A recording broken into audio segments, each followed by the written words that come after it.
Good morning, boys and girls of the internet. Today is Saturday, August 18th, 2018. This will be vlog number 229. And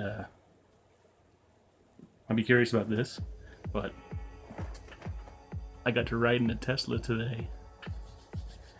Not just any Tesla, a Model 3, so a brand new Model 3 Tesla. We went to one of my friend's house. They're having a little like anime cosplay sale type of thing, and one of the people that went there was one of their friends. I kind of know him a little bit. I know of him, but he had a Tesla. Like as soon as I parked, at my friend's apartment, I was all, "That's a Tesla Model 3." So I was all, I gotta sweet talk this guy because I want to ride in it. I didn't ask him to drive it because I wasn't gonna go too far, but I asked him to take a little ride in it, and well, you'll see what he did. So yeah, that is a Tesla.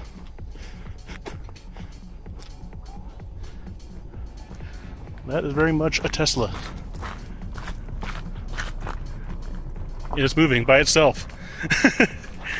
Oh my god. I'm recording for my vlog.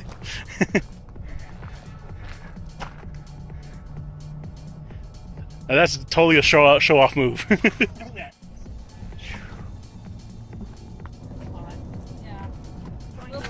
Okay. Yes, I'm driving in a Tesla. Oh, are you Instagramming too? No, I'm just vlog, for my vlog. Oh yeah. Did you see the ceilings? Yes. Look at that. Except all when I glass. used my phone, it didn't do it justice. Whoa! Whee! That's so cool.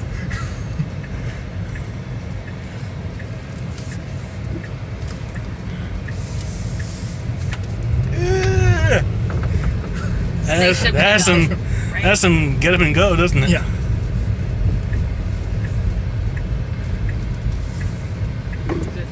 Which trim is this? Is this the it's not the dual motor one, right? Because I think it's very like a rare one. This is the. What is going on? We're in Why was Mars. mode now. We're in Mars mode? Yep, driving around Mars. It's in Mars mode. You drive around the surface of Mars. I don't know why Obviously. you need to do that, but you do. Yes. In case you want It's very obvious.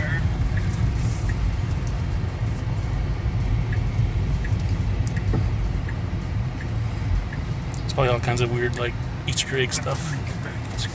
Okay. Lots of stop signs around here. Yep. There's no line in the middle and no line on the edge.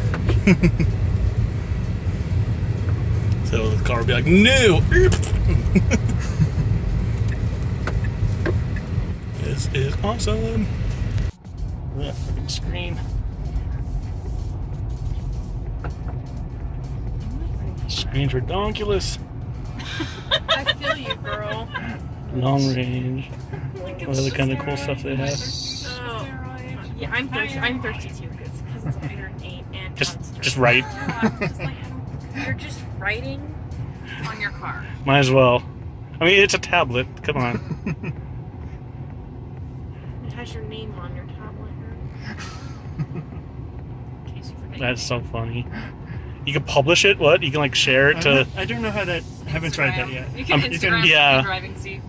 That would be That's- hilarious. While your car's auto driving, you can like draw like a picture of like Yeah. a friend or something, or Yep. draw like smiley faces and Instagram it. Yep. That is crazy. What's in the frunk? Got junk in the frunk? Cameras. Nice. Windshield wiper fluid. Hey, so that was fun. I got to ride around. Of course, he floored it a couple times, and I mean, the thing rides beautifully. I mean, it's a nice car. It's very very futuristic, of course. that big ass screen in the middle, of course. That's what kind of everybody's talking about whenever they talk about the Model 3, and it's of course very minimalist. You know, like you got your two little button scrolled wheels in the steering wheel, and nothing else. There's no other real tactile buttons in the thing. In my mind, that's kind of a detriment, only because, you know, when you're driving, I get it. These cars are meant to, at least in the future, have a lot of autonomy in it. But if you're driving around and you're not in an area where you can even use autonomous driving, like when we were driving around, we were just on like back roads, you know, and they didn't have no lines painted on the road. The auto drive just wouldn't work. You know, he knew, he's like, I'm not even gonna turn it on because I know it won't work. So when you're around that area, and say if you have to like do anything, like, you know, with the car in terms of control things such as, I don't know, like your music, you know, put your navigation in, whatever, or even like simple things. I'm thinking like my car, for example. I do have some buttons on my car. I have buttons on the back of the steering wheel, buttons in the front. You know, like, I'm sure with a Tesla, everything you do on the little scroll buttons are like contextual. So whatever you're doing, you know, it depends on where you are on the screen. But like, say if like you're driving along, you just want to put on cruise control, or you're driving along and you want to, you know, adjust the volume of the music. I'm sure those scroll wheels can be set up for something like that. What else? What if you also want to control the climate control in the system? That is all the touchscreen as well. You have to, like, you know, touch the touchscreen. If you want to like adjust the vents, you have to like move your finger. So you have to be paying attention because it's not tactile. You know, when I'm in my car, if I want to adjust the vents, I could still be looking at the road and I could feel for my vent. I can be like, okay, here's the vent, and I can move it. So that to me is kind of the good thing. You know, there's a good and a bad thing with progress like that, where they want to give you something futuristic and all controlled by a computer screen, but at the same time, you're taking things away that should be tactile. When you're driving a car, basic functions that you adjust multiple times during wherever you're driving, or can be adjusted multiple times, should be tactile. You should have a knob for your, you know, your air condition, maybe, you know, or even, you know, something that has a dedicated like touch for it. Like I know a couple years ago, Cadillacs had that, where they didn't have like buttons along the front. Like they had a couple buttons here and there, but for some things like adjusting the volume or adjusting the fan speed of your AC, you just kind of slid your finger along this little line part. Now, as long as you know where that line is in the car, you just like glance down on it real quick and put your finger there and like move it, you kind of know. But if you have like the screen, and not only, I didn't sit in the driver's seat, but from a lot of people were saying like that screen, the way it's situated, because it's horizontal, like, you know, movie screen, phone screen, like I am now. When you're driving, sometimes the steering wheel obscures part of it. So to see some of it, maybe you have to like move your head around. That's kind of a bad decision if you ask me. And the Model S Teslas, the screens are vertical and it's more in the middle of the system of the car, and you get to see the whole screen. And you have a center, you know, you have a gauge cluster in front of the steering wheel. That's normally where it should go. In my mind, at the very least, Tesla should have gave you something that you could put in the front of you. Like, I mean, for how, you know, my grandparents' old like Lincoln Town car in the 90s had a heads-up display for the speedometer. That was back in the 90s, so Tesla, you know, give us a speedometer. We don't want to have it like, you know, obtruding into thing. You know, projected up to the windshield and heads-up display type mode. That's what I would have done. Enough bitching about it. The things I do like about it, of course, it's a very slick car. Everything, it looks like it'll just move through air like butter. It's a very aerodynamic car. It has a panoramic sunroof, as you saw in my little video. And I didn't notice because it was kind of cloudy out, but some people might say that, like, even though it's like the whole roof is glass and what right above you is like tinted, that will still let in sun. And it did make it feel like, nice and light in there, and like, it didn't feel like you're encroaching. Sometimes you get into a car where it has just like a black roof and nothing above you, just solid, car. You get in a car and sometimes it kind of feels a little encroaching on you. This, since it's just glass, you get a little more headroom, and it feels a little bit brighter inside the car. Good thing or bad thing? Bright, sunny New Mexico days, I don't know. I can't make that judgment. Again, the car is very quick.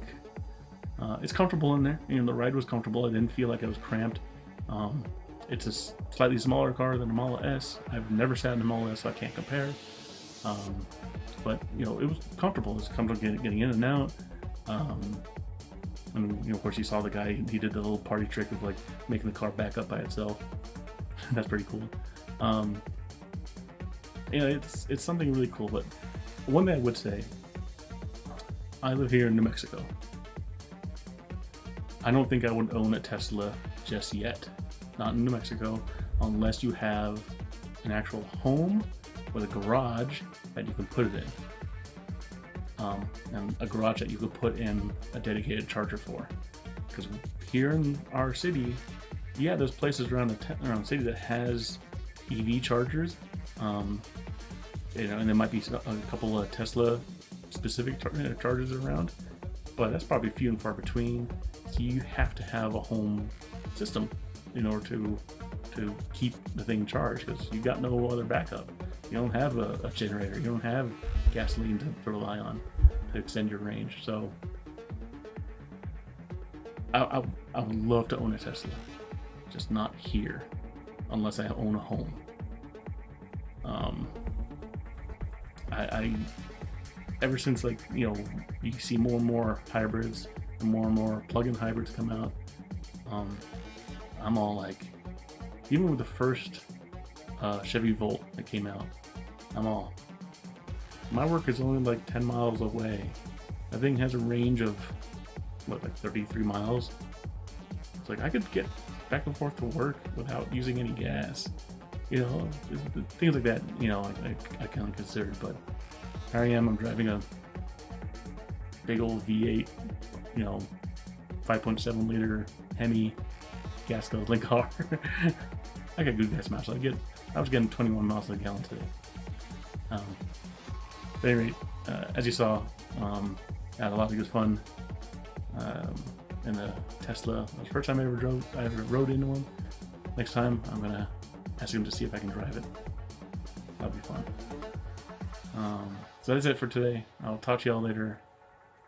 Everybody have a good day, and I love you.